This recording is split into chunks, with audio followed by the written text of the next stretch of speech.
So as Carolyn mentioned, I'm Zahra Teshnizi. I'm a senior advisor with Mantle Developments. We support developers and builders and communities to understand their embodied carbon emissions and look into the potentials to reduce it. We also provide support to develop zero carbon and climate resiliency strategies and roadmaps for organizations. So just quickly about this study, as you may know, as part of the Clean BC 2030 roadmap, the British Columbia government has identified embodied carbon of buildings as an area that needs further work on, and this study basically has been a step in that Priopta and Anthony's team has done a quantitative study of embodied carbon emissions of buildings in BC, the current status, a projection, and also reduction potential. And as a complementary part to that, we have supported them in doing a scan of best practice embodied carbon policies and options and considerations that exist. And the reason for that is that although there are great insights from the quantitative studies, some of the limitations of the LCA tools may just not capture all the policies that can have significant impact throughout the life cycle of the building, and we wanted to make sure that we captured those. In terms of what we looked at, so we know in general to reduce embodied carbon in buildings, we are looking into reducing the use of building materials. That can happen through extending the building use or using buildings more efficiently. It can happen through extending the use of building materials and using them in a circular way rather than a use to waste process. And then lastly, if we are to use materials, we're going to look into using low carbon materials. And we have basically categorized the policies into three categories, given the long lifetime of a building and the fact that not all of these policies will be done by the same group of stakeholders. So we have looked into policies that happen during the design and construction of the building and procurement of materials. We have looked into policies that impact manufacturing and importing of building materials, and lastly, policies that can impact waste and circularity of buildings. Starting with building design policies, there are similarities in that with how the policies on embodied operational carbon. I'm sorry, I'm not sure if the echo of the background will come. There's an emergency car passing by. So for the design process, similar to operational carbon, policies that exist look into setting embodied carbon reporting requirements and also starting to set reduction requirements. And for these, it's very important to have a clear and consistent mechanism, regulatory mechanism that make it possible for the industry to know what's coming and prepare for that. And also all these goals must be set, or the successful examples have set it in consultation with the industry to make sure that these targets are aspirational but still feasible. And then leadership of the public sector has a great role in that, basically using public buildings as a showcase and testbed of the best practices and capturing knowledge and sharing it with the industry, and also supporting industry leaders as they're paving the way to make sure that we adopt things that have been tested once. So supporting them financially and process-wise has been proven to be pretty significant. Moving to the procurement, so as we design a building and we identify materials that are low carbon to be used, it's important to make sure that those materials are procured. And the public sector, especially provincial government, has a great purchasing power of infrastructure materials and products.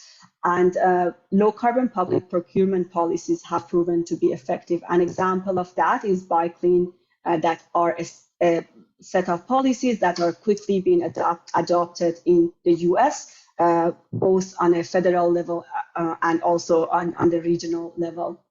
So basically, starting by requiring reporting of the embodied carbon of products that comes from the environmental product declarations, or EPDs as we know them, and then starting to set preference or incentives for low carbon options, and finally setting some limits for products that will be used in the public buildings.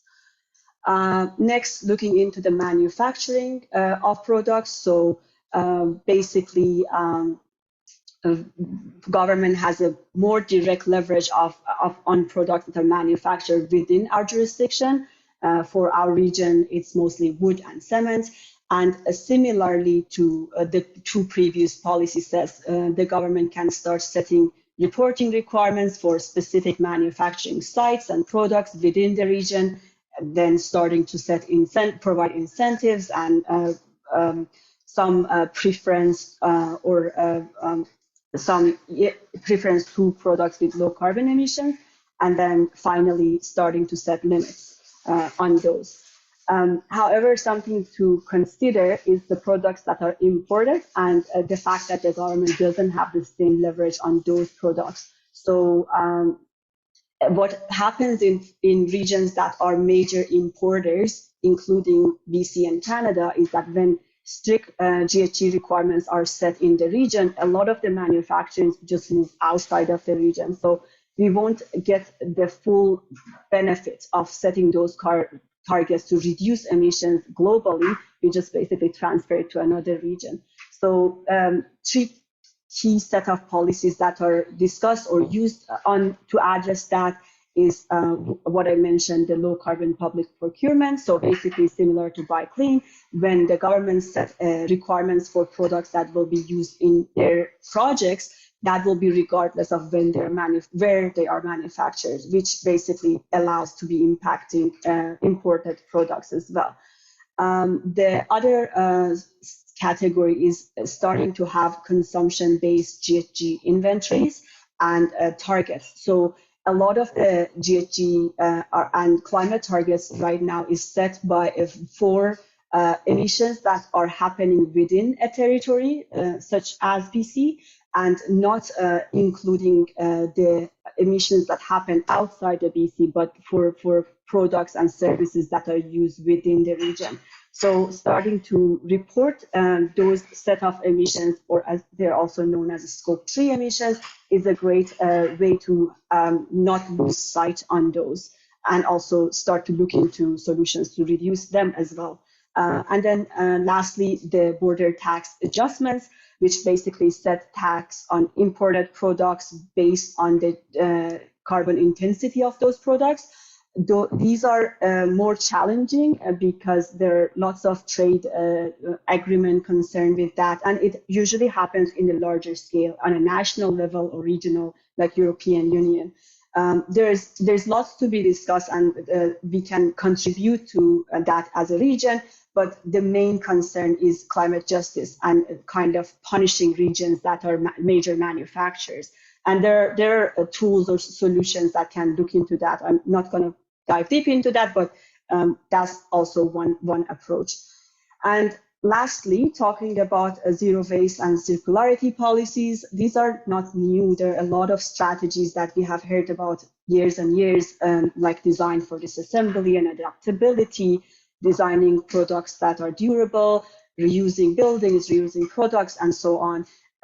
So most of these solutions have been identified and have been done in pilot studies, but they are yet to become common practice. And as I mentioned at the beginning, the long lifetime of the building and the broken chain of responsibility at the moment is a major challenge. And some of the effective solutions, such as City of Vancouver's green demolition bylaw, that is also now used in other regions like City of Victoria and North Vancouver, they are kind of starting to put more required regulatory approach to salvaging, say, wood product from existing buildings. So we need to look into approaches that can push these solutions to become a common practice, because we know it's possible, but it's yet to become widely adopted.